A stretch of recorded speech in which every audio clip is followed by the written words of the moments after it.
Akarshan Films present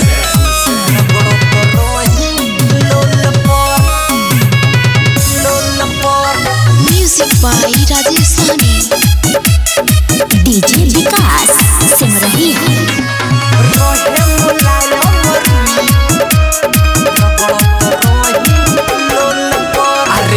कोई सखी रे सैया के खेला ढोढ़ी के ओरी खाली चुमा के लेला।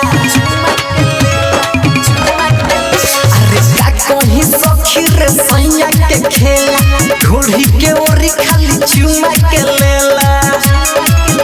अरे बड़ी मजा आई कोई का बुझाई सैया के हमारा पोल पर रोहे मोलायो मरुई के जैसन रगड़त रही लोल पर रोहे मोलायो मरुई के जैसन रगड़त रही लोल पर रगड़त रही लोल पर। रिया रिकॉर्डिंग स्टूडियो नरकटिया रोहे मोलायो मरुई रगड़त रही लोल पर।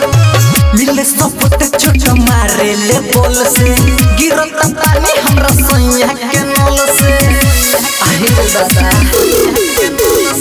मिले सपट छोट मारे ले बोल से गिरत पानी हमरा सैया के नल से।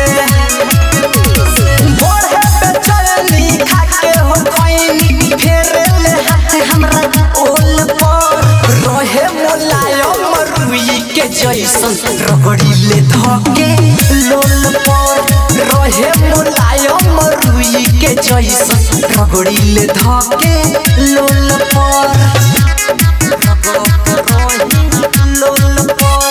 Mix by Bholu Sanjeev.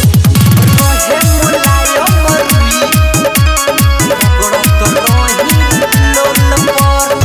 सखीर प्यार हमरा केहू देले करेला मन जब जब लेले मन जब जब। सखीर प्यार हमरा केहू देले करेला मन जब जब लेले मन जब जब।